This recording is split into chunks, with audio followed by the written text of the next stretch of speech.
तो यहाँ पर अपन बात करते हैं गैडोलीनियम जो होता है, गैडोलीनियम का F7 विन्यास होता है। और एक अपन बात करते हैं ल्यूटेशियम, इनमें डी में यदि अपन बात करेंगे 5D में एक एक इलेक्ट्रॉन इसलिए रहता है क्योंकि F में अधिकतम 14 इलेक्ट्रॉन 14 इलेक्ट्रॉन आ सकते हैं, इसके आधे होते हैं 7। तो जब इसमें 14 इलेक्ट्रॉन आते हैं तो इसको कहते हैं पूर्ण पूरित विन्यास। जब किसी के पास पूर्ण पूरित विन्यास होता है या 7 होने पर इसको कहते हैं अपन अर्धपूरित विन्यास। तो जब उसके पास अर्धपूरित विन्यास होता है तो वह अधिक स्थायी होता है, और स्थायी होने के कारण से गैडोलीनियम और ल्यूटेशियम में डी में एक एक इलेक्ट्रॉन उपस्थित होता है। नेक्स्ट अपन बात करते हैं इसकी रासायनिक अभिक्रियाओं की। तो इसकी रासायनिक अभिक्रियाओं के बारे में अपन को ध्यान रखना है कि ये सभी के सभी जो तत्व है लेंथेनम, सभी के सभी जो तत्व हैं वो +3 ऑक्सीकरण अंक प्रदर्शित करते हैं। लेंथेनम सभी के सभी जो तत्व हैं +3 ऑक्सीकरण अंक प्रदर्शित करते हैं। एक अपवाद आपको ध्यान रखना, सीरियम जो +4 ऑक्सीकरण अंक प्रदर्शित करता है। तो अपन को ध्यान रखना है कि लेंथेनॉइड्स जो हैं वो लेंथेनॉइड्स जो है, सबसे पहले इसकी अपन रासायनिक अभिक्रिया देखिए, अपचायक प्रकृति। सभी लेंथेनॉइड्स को एलन के द्वारा प्रदर्शित किया जाता है। जो दोस्त मेरा ये पहली बार ये वीडियो देख रहा है तो मेरे अन्य जो 3 वीडियो अभी तक मैंने अपलोड किए हैं उनको ज़रूर देखिए, ताकि यह लेसन अच्छी तरह समझ में आ जाए। और इस चैनल को ज़्यादा से ज़्यादा सब्सक्राइब और लाइक कीजिए, जिससे मेरे को मोटिवेशन मिलता रहे। तो ये लेंथेनॉइड्स होते हैं, इनको एलन के द्वारा प्रदर्शित किया जाता है। अपचायक प्रकृति मतलब ये सभी के सभी धातु होते हैं, और धातु होने के कारण ये इलेक्ट्रॉन निकालने की इनकी प्रॉपर्टी होती है। इलेक्ट्रॉन निकालते हैं तो ये मुख्य रूप से 3 इलेक्ट्रॉन निकाल सकते हैं, तो ये इसकी प्रॉपर्टी कहलाती है अपचायक प्रवृत्ति। नेक्स्ट अपन बात करते हैं कि जल के साथ अभिक्रिया। तो जल के साथ जब ये अभिक्रिया करते हैं तो हाइड्रोक्साइड बनाते हैं। तो इन पर +3 चार्ज है, इस कारण से ये 3 हाइड्रोक्साइड इनके साथ जुड़ जाते हैं। ये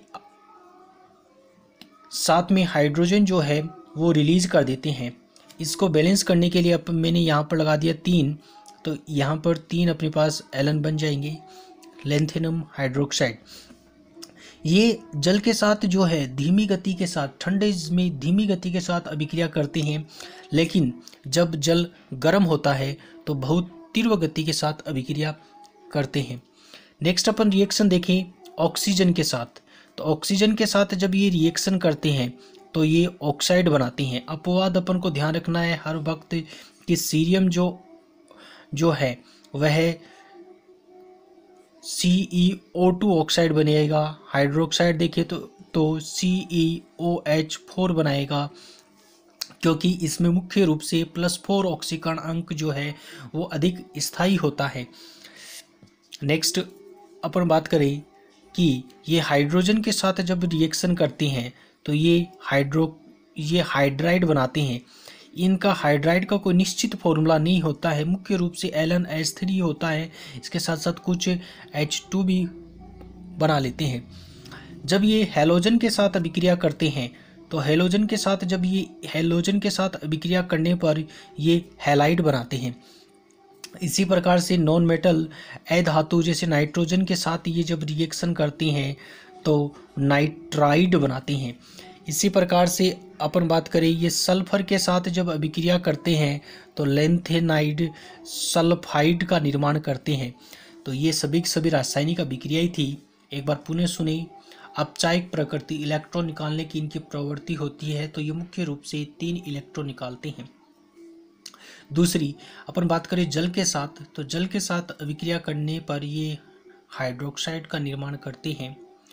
ऑक्सीजन के साथ रिएक्शन करवाने पर ये ऑक्साइड का निर्माण करते हैं।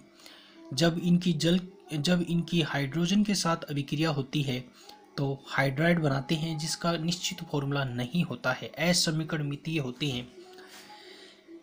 जब ये हैलोजन के साथ अभिक्रिया करते हैं तो हैलाइड का निर्माण करते हैं। इसी प्रकार से नाइट्रोजन के साथ अभिक्रिया करने पर नाइट्राइड बनाते हैं और सल्फर के साथ अभिक्रिया करवाने पर सल्फाइड बनाते हैं।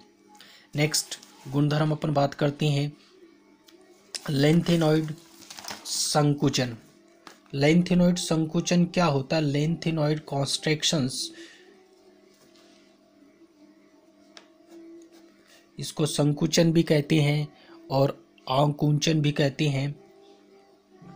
तो लैंथेनॉइड कॉन्स्ट्रैक्शंस हमने डी ब्लॉक में कल हमने पढ़ा था कि डी ब्लॉक में पहले परमाणु त्रिज्या घटती है, फिर समान रहती है और फिर अंत में बढ़ती है। लेकिन जब अपन एफ ब्लॉक में बात करें या लैंथेनॉइडों में बात करें तो इधर से इधर जाने पर परमाणु त्रिज्या में लगातार कमी होती है और इस कमी को अपन कहते हैं लैंथेनॉइड संकुचन। तो लैंथेनॉइड जो संकुचन होता है ये क्यों होता है? तो आपको मैंने कल बताया था कि दो फैक्टर्स होते हैं जो प्रभावित करते हैं। पहला होता है प्रभावी नाभिकीय आवेश, इफेक्टिव न्यूक्लियर चार्ज, जो परमाणु त्रिज्या के मान में कमी करता है। दूसरा मैंने वह फैक्टर बताया था परिरक्षण प्रभाव, शिडलिंग इफेक्ट। तो यह क्या करता है? परमाणु त्रिज्या के मान में वृद्धि करता है। तो ध्यान रखना है, वहाँ पर मैंने बताया था जैसे जैसे डी में इलेक्ट्रॉन बढ़ते हैं वैसे वैसे परिरक्षण प्रभाव का मान बढ़ने लग जाता है। अब यहाँ पर ध्यान रखना है कि यहाँ पर एफ ब्लॉक होते हैं और एफ ब्लॉक का जो परिरक्षण प्रभाव जो होता है उसका मान कम रहता है हमेशा। डी ब्लॉक के डी जो अपने पास उपकोष होता है उसके कंपैरिजन कम होता है और कम होने के कारण हमेशा ही प्रभावी नाभिकीय आवेश का मान ज़्यादा और परिरक्षण प्रभाव का मान कम होता है। इस कारण से जब हम लैंथेनॉइड में बाएं से दाएं तरफ जाते हैं तो परमाणु त्रिज्या में लगातार कमी होती है। उसका कारण होता है एफ ब्लॉक में जो परिरक्षण जो प्रभाव होता है उसका मान कम होता है। अब अपन बात करते हैं कि इस परिरक्षण प्रभाव का कहाँ अनुप्रयोग होता है। तो जब अपन बात करते हैं कि पहला तो होता है कि 4D से 5D में जब अपन जाते हैं तो परमाणु त्रिज्या में वृद्धि नहीं होती है या लगभग समान सी रहती है। कैसे? जब अपन 3D से 4D में जाते हैं, 3D से 4D में, तो मैंने बताया था कोषों की संख्या में वृद्धि होगी। कोषों की संख्या में वृद्धि होने के कारण आकार में वृद्धि होती है, परमाणु त्रिज्या में वृद्धि होती है। लेकिन जब अपन 4D से 5D में जाते हैं तो परमाणु त्रिज्या लगभग समान रहती है। वो समान रहने का कारण क्या है? तो ये लैंथेनॉइड कॉन्स्ट्रक्शन ही है। दूसरा जो फैक्टर्स जो होता है, दूसरा जो प्रभाव होता है वो लैंथेनॉइड का पृथक्करण। अपन इस लैंथेनॉइड संकुचन के कारण लैंथेनॉइड्स का पृथक्करण भी कर सकती है।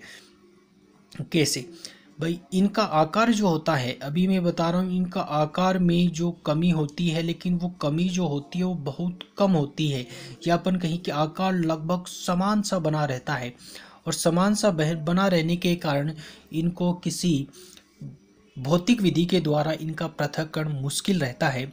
लेकिन इनकी रासायनिक अभिक्रियाएं देखें तो इनकी रासायनिक अभिक्रियाएं भिन्न भिन्न प्रकार से होती है। मुख्य रूप से यदि अपन बात करें जैसे विलयता, इनकी विलयता जो होती है, या अपन बात करें संकुल यौगिक बनाने की जो प्रवृत्ति होती है वह भिन्न भिन्न होती है। और भिन्न भिन्न होने के कारण मैं कह रहा हूँ कि इनका आकार लगभग समान सा होता है। इस कारण इनको भौतिक विधियों द्वारा पृथक्करण नहीं किया जाता। लेकिन इनकी विलयता, संकुल यौगिक बनाने की जो प्रवृत्ति जो होती है और उस संकुल यौगिक बनाने की प्रवृत्ति के कारण इन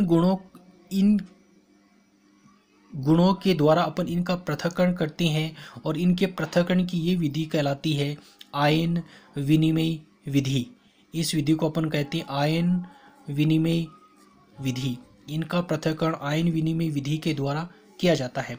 और थर्ड अपन इसका प्रभाव देखते हैं कि लैंथेनॉइड जो होते हैं उसके हाइड्रोक्साइड जो होते हैं उसकी क्षारीय प्रकृति को अपन समझा सकते हैं। लैंथेनॉइड जो होते हैं उनकी क्षारीय जो प्रकृति होती है उसको अच्छी तरह अपन समझा सकते हैं। क्षारीय प्रकृति या हाइड्रोक्साइड जो होती है उनकी क्षारीय प्रकृति को अपन समझा सकते हैं। लैंथेनोम जो मुख्य रूप से हाइड्रोक्साइड होते हैं वो उनका ये फॉर्मूला होता है, लेकिन एक अपवाद होता है सीरियम, जिसका फॉर्मूला ये रहता है।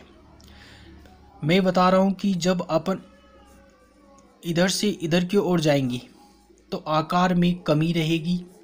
ये कमी बहुत कम होती है लेकिन कमी रहती है, आकार कम होता जाता है।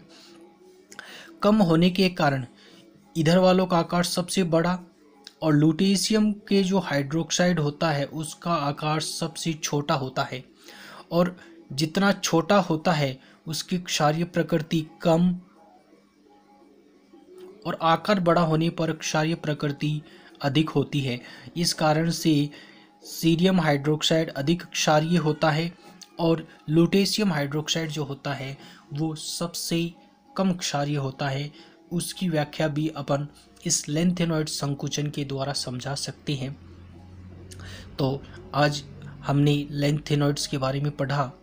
अभी अपना एक लास्ट इस लेसन का 5वां पार्ट जो अपन कल आपसे शेयर करेंगे।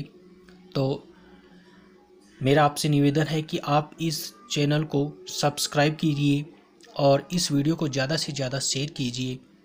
धन्यवाद।